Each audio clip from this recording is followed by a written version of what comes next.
오늘 주시는 말씀은 창세기 28장 1절부터 9절까지 말씀입니다.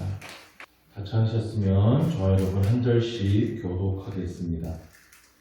이삭이 야곱을 불러 그에게 축복하고 또 당부하여 이르되 너는 가나안 사람의 딸들 중에서 아내를 맞이하지 말고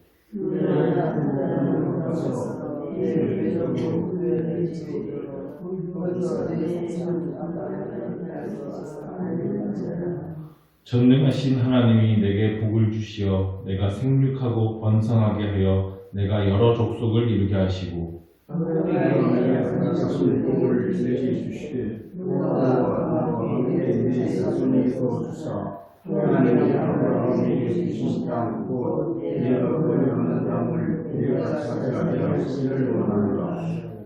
이에 이삭이 야곱을 보내매 그가 밧단 아람으로 가서 라반에게 이르렀으니 라반은 아람 사람 부두엘의 아들이요 야곱과 에서의 어머니 리브가의 오라비더라.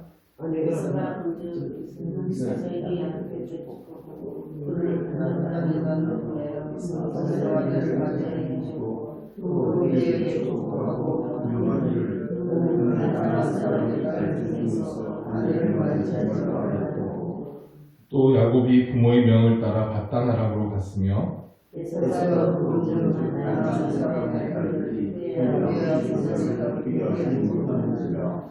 다같이 이에 에서가 이스마엘에게 가서 그 본처들 외에 아브라함의 아들 이스마엘의 딸이요 느바요스의 누이인 마할랏을 아내로 맞이하였더라.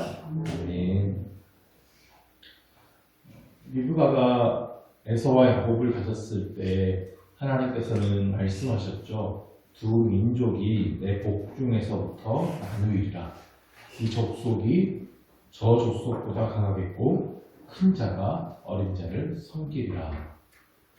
둘은 한 민족이 될 수가 없습니다. 한 족속이 더 강하게 될 것입니다. 그리고 큰 자가 어린 자를 섬기게 됩니다. 근데 이것은 한 아이는 버림을 받는다든가 하나님의 축복에서 배제된다 뭐 이런 이야기가 아닙니다. 그냥 한쪽이 더 강할 것입니다. 그리고 큰 자가 어린 자를 섬기게 될 것입니다. 형이 동생을 섬긴다고 해서 형 동생의 순서가 바뀌는 건 아닙니다. 아론이 모세보다 형이지만 모세가 지도자로 세워졌듯이 얼마든지 그럴 수 있어요. 그러면 어릴 때부터 부모는 이것을 잘 정돈해 줘야 됩니다. 하나님께서 너희를 만드신 목적이 있고 뜻이 있다. 각자에게 주어진 사명이 다르다. 동생이 저렇게 약해 보이지만 하나님께서 저 아이를 그렇게 세워주실 것이고 너는 너대로 또 하나님께서 복을 주실 것이다. 또 야곱에게는 또 그래도 네 형이다. 교만하지 말고 욕심 부리지 말고 형으로서 대우해. 하나님께서 너에게 복을 주신다. 이렇게 질서를 잡아줘야 됐는데 사실 이 부모들이 그렇게 하지 못했어요. 아버지와 어머니의 사랑이 다 한쪽으로 갈려서 쏠려버렸고 그러다 결국 동생이 형이 받은 축복을 속임수로 가로채면서 형제 관계가 파탄나 버렸습니다. 물론 야곱은 어머니가 시키는 대로 한 것이지만 야곱에게 책임이 없다고 할 수 없죠. 야곱의 그때 나이가 77살입니다. 아이가 아니잖아요. 게다가 창세기 27장 20절을 보시면 이삭에게 그 음식을 들고 가니까 어떻게 이렇게 속히 잡았냐 이렇게 물어보죠. 그러자 야곱이 말하기를 아버지의 하나님 여호와께서 나로 순조롭게 만나게 하셨습니다.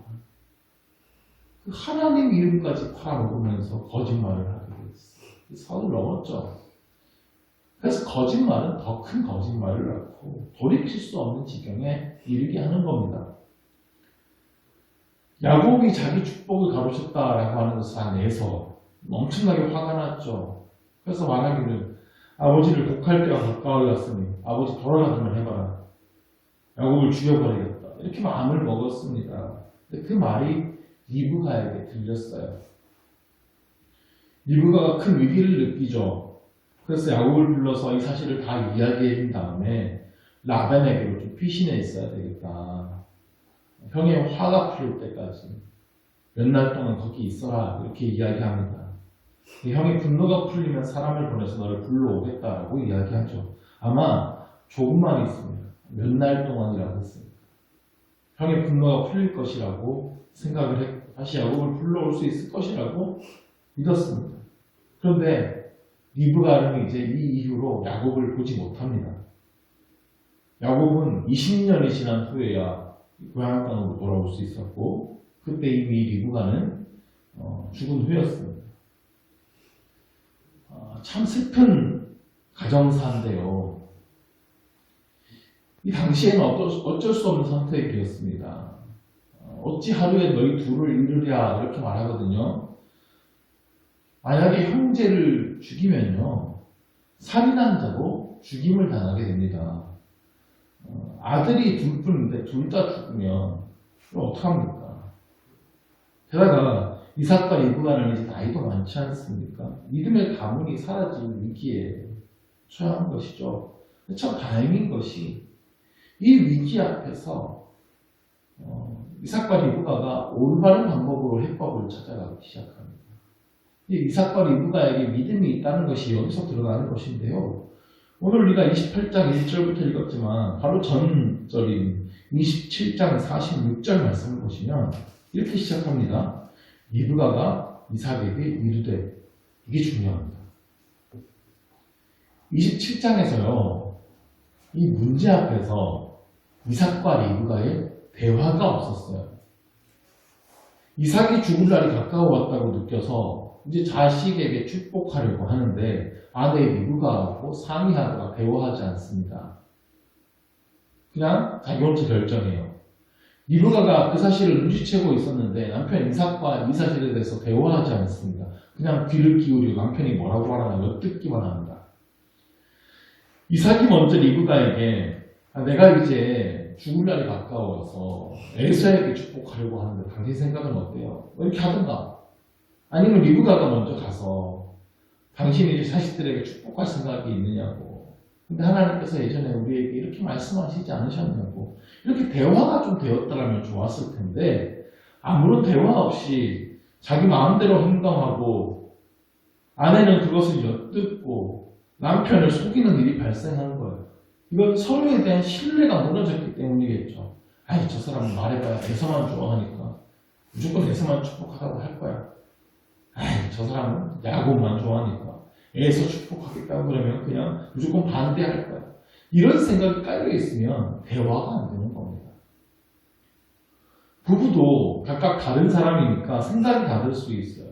근데 어차피 나랑 생각이 다르니까 말해봐야 싸우기만 할 테니까 하고 대화를 하지 않으면 큰 문제가 생기는 겁니다. 성도들 간의 관계에서도 마찬가지입니다. 저 사람은 어차피 저쪽이니까 말해봐야 싸우기만 하지 뭐. 하면 성도가 교통하는 게 안 되는 거예요. 우리가 고백하는 사도신경에도 보면 성도의 교제화라는 말이 있습니다. 예전에는 성도가 서로 교통하는 것과 라고 고백했죠. 성도가 성도와 교제하는 것, 서로 교통하는 것. 그리고 가장 작은 교회인 부부관계가 서로 긴밀하게 교통하는 것. 이거요, 정말 중요한 신앙의 행동입니다. 다행히도 이 큰 문제 앞에서 부부간의 대화가 다시 시작되었어요. 27장 46절이에요. 리브가가 이삭에게 이르되 내가 햇사람의 딸들로 말미암아 내 삶이 싫어졌거늘 야곱이 만일 이 땅의 딸들 곧 그들과 같은 햇사람의 딸들 중에서 아내를 맞이하면 내 삶이 내게 무슨 재미가 있을까? 대화를 하는데 이삭이 지금 야곱을 죽이려고 한다. 근데 당신은 왜 에서만 축복해가지고 이 사단을 만든다? 아니, 당신이 야곱한테 거짓말하라고 시켰지. 당신이 다 꾸민 일이 어떻게 그런 사기를 칠 수가 있어? 이게 서로의 잘못을 문제 삼으면서 대화를 시작했으면요, 이 문제는 해결되지 않아요. 근데 일단 그거 덮어두고 눈 앞에 있는 문제를 해결할 방법을 찾은 것이죠. 그것은 야곱의 결혼 문제였어요. 77살이 먹도록 장가를 가지 못했는데 에서는 저 해쪽 속 여인, 이방 여인하고 결혼하는 바람에 당신과 나도 괴롭지 않습니까? 그래서 야곱은 믿음의 가정, 믿음 있는 자녀와 결혼해야 되지 않겠습니까? 야곱마저 이방인하고 결혼시킬 수는 없지 않냐? 서로가 함께 공감할 수 있는 문제를 꺼내는 거예요. 이게 참 지혜롭게 잘한 겁니다. 서로 다툴 수밖에 없는 문제를 꺼내면 계속 다툴 수밖에 없어요. 그런데 관계의 회복을 위해서는 서로 공감할 수 있는 문제를 꺼내고 이 문제를 가지고 함께 고민하는 거죠. 그래서 여기서 마음이 모아지고 하나가 되어지고 관계가 회복되는 겁니다. 이삭이 야곱을 불러서 축복하면서 당부하죠. 너는 가나안 사람의 딸들 중에서 아내를 맞이하지 말고 내 외삼촌 라반의 딸들 중에서 아내를 맞이해라. 아브라함이 이삭의 아내를 찾기 위해서 그렇게 했던 것처럼 이제 이삭도 야곱에게 같은 당부를 하는 겁니다. 그리고 3절과 4절에서 야곱을 다시 축복하는데요. 전능하신 하나님이 내게 복을 주시어 내가 생육하고 번성하게 하여 내가 여러 족속을 이루게 하시고 아브라함에게 허락하신 복을 내게 주시되 너와 함께한 내 자손에게도 주사 하나님이 아브라함에게 주신 땅 곧 내가 거류하는 땅을 내가 차지하게 하시기를 원하노라. 자, 27장에서도 이삭이 야곱에게 축복했는데 그때는요 다 이 땅의 것들을 축복했어요. 땅의 기름짐, 풍성한 곡식과 포도주, 네가 주인이 되어라 이런 것들이었어요. 근데 여기서 축복할 땐 다릅니다. 하나님께서 너를 생육하고 번성하게 하시고 하나님께서 사람을 창조하실 때에 내리셨던 그 복입니다.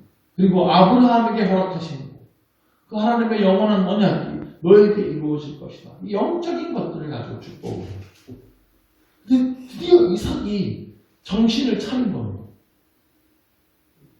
그래서 인생의 풀판은요, 정신없이 제 마음대로 살아가던 우리 인생을 제자리를 찾게 하는 겁니다. 무엇이 진짜 중요한 것인지를 깨닫게 해요. 내가 놓치고 있었던 것들을 깨닫게 해요. 정신이 번쩍 나게 하고 하나님께로 돌아가게 하는 겁니다. 인생의 이 고난과 풍파가.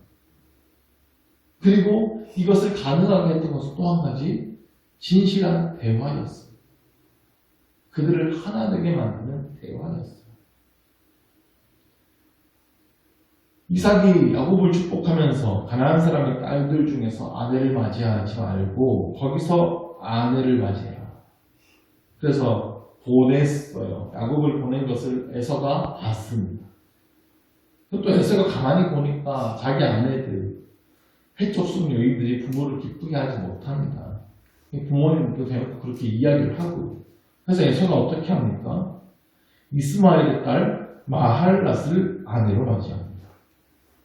그러니까 내가 친족하고 결혼을 하지 않았어. 이런 문제가 생겼구나. 그래서 이스마엘을 가는 거예요. 이스마엘은 친족이니까 그녀라면 괜찮지 않을까 한 것이죠. 근데 이스마엘은 하나님의 언약에서 벗어난 사람이지 않습니까? 또 아닌 거예요. 그러니까 에서는 끊임없이 자기 힘으로, 자기 지혜로, 자기 생각으로 살아가는 사람인 것이죠. 에서의 문제, 여러 가지 이런 것들을 이야기할 수 있지만 사실 이 문제도 상의를 하면 되거든요. 부모님께 가서 제 아내들이 부모님을 기쁘시게 하지 못하는데 제가 이거 어떻게 하면 좋겠습니까? 제가 어떤 아내를 맞이할까요? 부모와 상의하고 또 하나님께 기도하고 이런 과정이 없이 자기 혼자 돌아가는 상황을 보고 혼자 판단해서 선택하니까 자꾸 엇나가는 겁니다. 사람은요 혼자 살아갈 수 없습니다. 하나님께서 그렇게 만드셨어요. 그래서 부부라는 공동체를 만드셨고 가정이라는 선물을 주셨고요. 교회 공동체를 통해서 성도가 서로 교통하면서 신앙생활을 함께 하도록 만들어 주신 겁니다. 때로는 부부 간에 다툼이 있을 수 있고 가족 간에도 서로 상처를 주고받을 수 있고요. 교인 간에도 갈등이 있어서 이럴 거면 그냥 혼자 사는 게 낫지. 혼자 신앙생활하는 게 훨씬 나은 것처럼 느껴질 때가 있어도 절대 그렇지 않습니다. 하나님께서는 사람과 사람이 서로 긴밀하게 교제함을 통해 성장하도록 그렇게 만들어 주셨어요. 서로의 부족함을 채워주고 도와주고 밀어주고 잡아주고 붙들어 주어야 됩니다. 나의 옆에 있는 사람은 하나님께서 나의 옆에 두신 사람이라는 것을 기억하시기 바랍니다. 그래서 내가 흔들릴 때, 내가 어디로 갈지 몰라 방황할 때, 나에게 위로가 필요할 때, 나를 붙들어주고 정신이 번쩍 나게 만들어주고 나를 위로하시기 위해서 하나님께서 나의 옆에 두신 사람입니다. 하나님과 화목을 누리고 내 옆에 있는 사람들과 화목을 누리는 것이 온전한 십자가의 은혜입니다. 우리는 누구도 완전하지 못하고 부족한 존재이죠. 혼자서는 살아갈 수 없는 존재입니다. 우리가 이웃들과 온전히 화평을 누리면서 또 그 힘으로 하나님을 굳건히 의지할 수 있는 우리의 삶이 될 수 있기를 주의 이름으로 축원합니다. 기도하겠습니다. 하나님 아버지, 너무나 부족한 저희를 주의 은혜로 받아주시고 의롭다 해주신 은혜에 감사를 드립니다. 주께서 우리를 있는 그대로 받아주시듯이 우리도 서로를 있는 그대로 받아들이고 사랑하기를 원합니다. 서로에게 부족함이 있더라도 서로 대화함으로 사랑함으로 품어주게 하여 주시고 우리의 마음속에 주님의 은혜와 사랑과 인내를 가득 채워 주시옵소서. 서로가 힘이 들 때에 흔들릴 때에 붙들어주고 세워주는 사람이 되기를 원합니다. 서로가 서로에게 위로가 되고 힘이 되는 가정을 이루기를 원합니다. 하나 되어서 주의 일을 이루어가는 교회가 되기를 원합니다. 우리로 화평케 하는 자가 되게 하여 주시옵소서. 예수 그리스도 이름으로 기도드립니다. 아멘.